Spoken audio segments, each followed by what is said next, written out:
कौन सी दूज कहते हैं? जम के बोलिए। सिंधारा दूज। सिंधारा दूज का मतलब यह होता है कि कल है तीज, जिसको हमारे यहां गणगौर तीज कहते हैं। शंकर और पार्वती 16 दिन तक तैयार हुए थे और तैयार होने के बाद शिव और पार्वती शिव महापुराण के यजमान बनकर जा रहे थे। तो कल का दिन है वो। कौन सा दिन है कल का? गणगौर तीज का दिन, कल का दिन। चैत्र के महीने में जो शुक्ल पक्ष की तीज आती है, वो चैत्री नवरात्रे में जो तीज की तिथि होती है, उस दिन शंकर और पार्वती शिव महापुराण के यजमान बनकर कथा सुनने के लिए गए थे।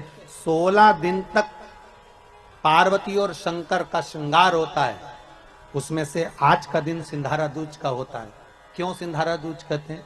सिंधारा दूज का मतलब क्या है? क्यों हिंदू धर्म में सिंधारा दूज मनाई जाती है? किस लिए?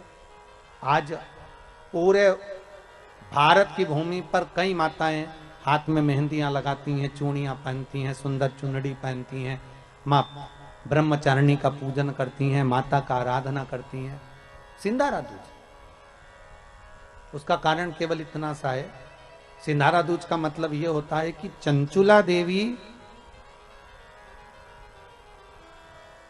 जब 14 दिन तक शंकर और पार्वती अपने गुफा में से बाहर नहीं निकले शिव महापुराण के यजमान बनने के लिए, तब माता चंचुला देवी ने हाथ जोड़कर मां जगतजननी जगदम्बा को सुंदर वस्त्र, सुंदर चूड़ियां, सुंदर आभूषण माता के चरणों में ले जाकर समर्पित करे थे और कहा, मां इन चूड़ियों को जो मैं दे रही हूं, ये लाल चूड़ी, ये लाल श्रृंगार, ये लाल वस्त्र, जो लाल चूनर जो मैं प्रदान कर रही हूं, मां बस ऐसी कृपा कर दे कि तू इन चूनर को धारण करे और मेरा भी सौभाग्य, मेरा भी सुहाग अमर कर दे। बस इतनी कृपा मेरे ऊपर कर दे। वो सिंधारा दूज का महत्व है।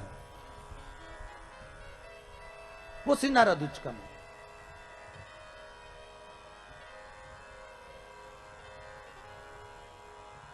आज भारत की भूमि की सभी माताओं को सिंधारा दूज का बहुत बहुत बधाई। माता पार्वती, गणगौर महारानी, ब्रह्मचारिणी महारानी, मां जगतजननी आपके सुहाग को अखंड सौभाग्यवती बनाए, यही भगवान से प्रार्थना। महाराज, जैसे आप देवी के मंदिर में कुछ मिठाई लेकर जाते हैं ना, तो थोड़ी सी मिठाई अगर आप देवी के मंदिर के लिए लेकर गए हैं, कई लोगों की आदत में रहता है कि देवी के मंदिर में तुम जो मिठाई लेकर गए उसी में से हिस्सा निकालकर हनुमान को दे देते हो, उसी में से हिस्सा निकालकर भैरव जी को दे देते हो। बोलो, यही करा कि नहीं करा? यही करा ना? अब ईमानदारी से बोलो,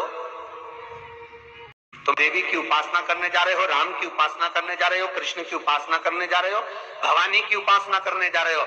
आप यदि किसी भी रूप में माता के मंदिर में, गणेश के मंदिर में, शिव के मंदिर में, जिस मंदिर में जा रहे हो, अगर लड्डू का 4 भाग आप गणेश जी के लिए लेकर जा रहे हो, 4 लड्डू अगर आप देवी जी के लिए लेकर जा रहे हो, तो आपके मन में यह भाव होना चाहिए घर से निकलते समय कि मुझे एक हिस्सा, थोड़ा सा, एक लड्डू अलग बांधू जो भैरवनाथ को दूंगी, एक लड्डू अलग बांधू जो मैं हनुमान जी को दूंगी, एक लड्डू अलग बांधू मैं श्री गणेश जी महाराज को दूंगी।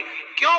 क्योंकि उसका फल जितने देवता के लिए घर से इच्छा लेकर, आकांक्षा लेकर, गिफ्ट लेकर, कोई वस्तु लेकर, कोई फूल लेकर, कोई सामग्री लेकर हम जितने देवता के लिए जाते हैं, उतना ही फल हम 1000 गुना लेकर आते हैं। पर तुम एक के लिए लेकर गई, उसी में से लड्डू बचा के गणेश जी को दे दिया, उसी में से लड्डू बचा के पार्वती जी को चढ़ा दिया, उसी में से लड्डू लेकर तुमने ये देवता को दे दिया, उसी में से लड्डू लेके वो देवता को दे दिया। अब इतने में सबको दे दिया, तो फिर यही तो सीधी बात है कि तुमने तुम्हारे वही 500 रुपए में से 20-20 रुपए ये भांजे को, 20 रुपए उस भांजे को, उस भांजे को, सबको दे दिए। तो फिर भाई पैरावनी भी एक ही लगेगी, भाई क्यों देगा?